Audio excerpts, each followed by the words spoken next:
Excuse po. Baba lang muna natin yung mic, sir. Baba lang po natin. 3 questions lang tayo, ma. Ako lang. Sige. Thank you. Magandang umaga.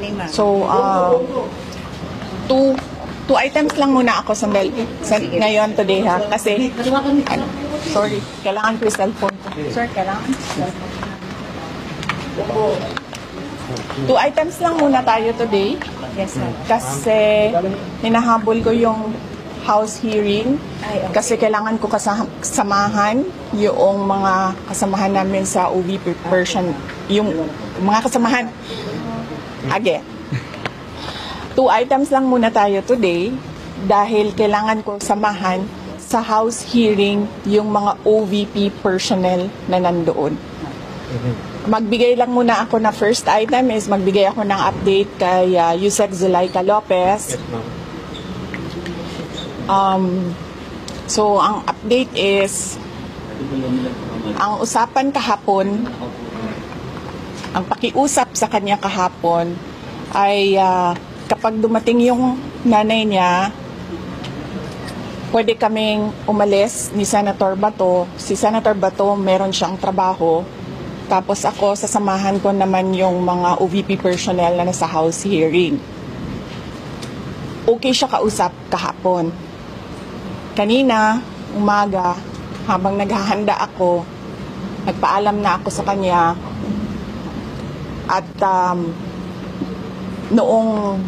kung ano yung napag-usapan kahapon, inulit ko lang. Meron akong nabanggit na baka papasok sa detention yung dalawa doon at sinabi ko sa kanya, kailangan ko din silang samahan. Nagsimula na siya umiyak. Tapos ayaw na niya, hindi na siya tumitigil sa kakaiyak niya tulad nung nangyari nung nakaraang Friday or Saturday ba yun? Oo. Iyak na siya ng iyak. Paulit-ulit na yung sinasabi niya, kukunin nila ako, papatayin nila ako, kukunin nila ako.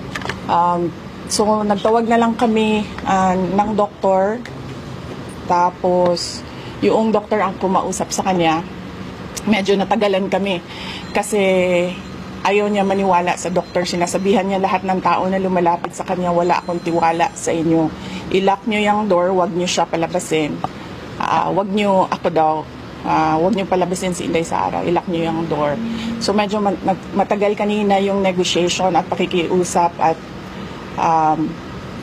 advices and reassurances ng doktor sa kanya. Nung medyo nag-okay na si Yusek Lopez, nag-breakdown naman yung isang kasama namin doon na nandun din noong Saturday and Friday, si Nicole. Nagsimula siya mag-panic attack, hindi na siya makahinga, then nagsimula na siyang umiyak, tapos naninigas na. So nagtawag na kami ng doktor at nurse ulit at so apparently hindi ko alam na may sakit pala sa asthma si Nicole. So nagsabay yung kanyang panic attack at asthma kanina. So dinulungan siya ng mga doktor at mga nurses. At ngayon ay oo nga. Kasi masisira yung sound ng mga cameraman nyo, tapos mapapagalitan sila kasi hindi nila nagagawa ng maayos yung trabaho nila. Adjust muna natin, sir, saglit lang. Okay, adjust lang po. Baba lang po muna, konti lang. Dapat kasi, alam nyo, hindi lang ito yung may foam, pati ito may foam para pag nagbagaan sila, hindi maingay. Okay? Ma'am. Nasaan ako? Nicole. Oo. So si Nicole, nilagyan siya ng swero kasi sabi ng doktor doon padadaanin yung mga gamot. So medyo nagkalma-kalma na sila doon. Pero hindi na lang umalis si Senator Bato. Nag-concede na lang siya na magstay dito. Kasi yun ang apparently nagpakalma kay Yusek Lopez. So, nandyan si Senator Bato sa taas. So, yun. Pakiusap ko lang. Pwede Bantayan nyo si Yusek Zulaika Lopez kasi lagi namin sinasabi sa kanya na may media sa baba na nagbabantay sa iyo. May media although ang sinasagot niya, wala akong tiwala sa lahat ng tao, pero isa yon sa mga sinasabi namin na reassurances sa kanya na mayroong media sa baba na nagbabantay sa iyo. Okay, and then ang pangalawa,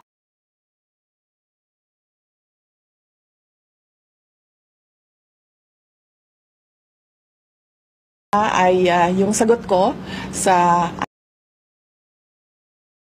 ating National Security Advisor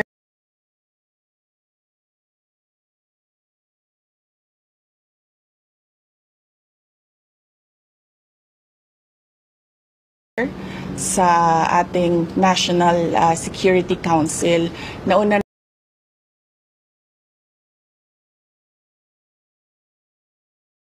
na kanina yung written document, yung statement and open letter.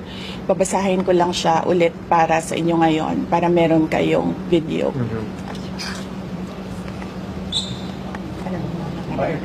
Mabatay konti. Oo, tutulungan ko kayo sa trabaho ninyo. Huwag kayo mag-alala. Huwag lang daw kayo magbanggaan ng mic, sabi ng mga kasamahan nyo. O hindi na daw makita.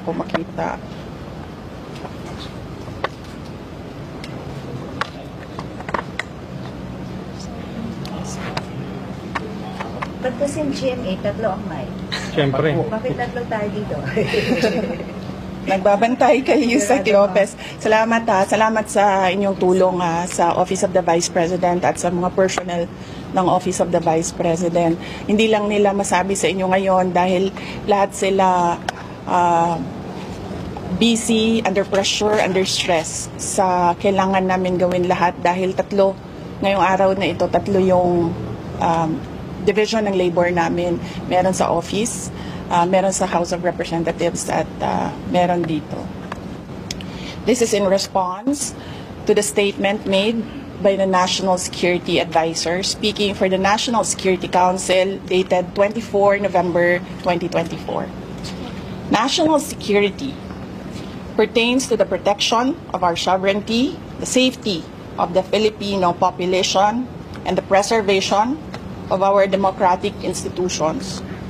The function of the National Security Council is confined to the formulation of policies and in furtherance of such pursuits, including crafting recommendations to the President.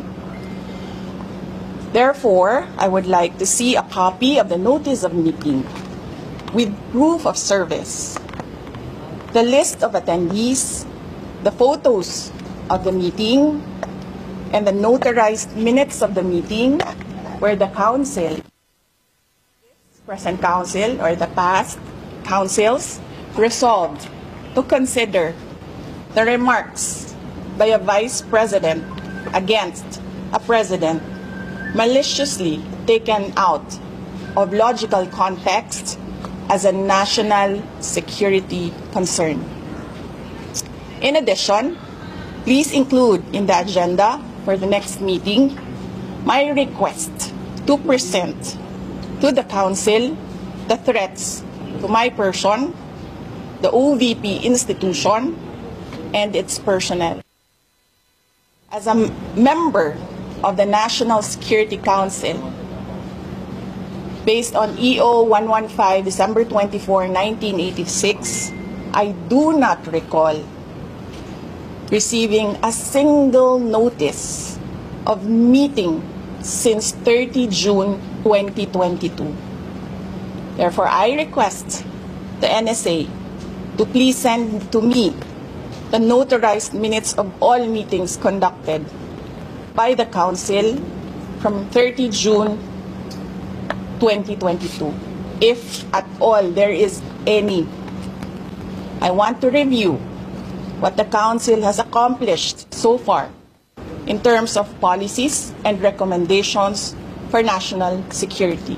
Gusto malaman ng taong bayan kung ano ang ginagawa ng National Security Council at ano ang ginagawa ng National Security Council. Moreover, please submit within 24 hours an explanation in writing with legal basis. Bakit hindi na member ang Vice President sa National Security Council, or bakit hindi ako nakakatanggap ng invitation ng meeting, whichever is applicable. And finally, I urge all the National Security Council members and the Filipino people to demand transparency and accountability from the personnel of the National Security Council. Shukran. Ma'am, Thank you. ano daw yung tinutukoy niyo na white envelope? Ano daw po yung inutos sa inyo ni Yes, Risa yung Araneta? dalawa lang muna sa akin. I need to help OVP personnel. Thank you. Thank you po. Thank you. Ay, Excuse po.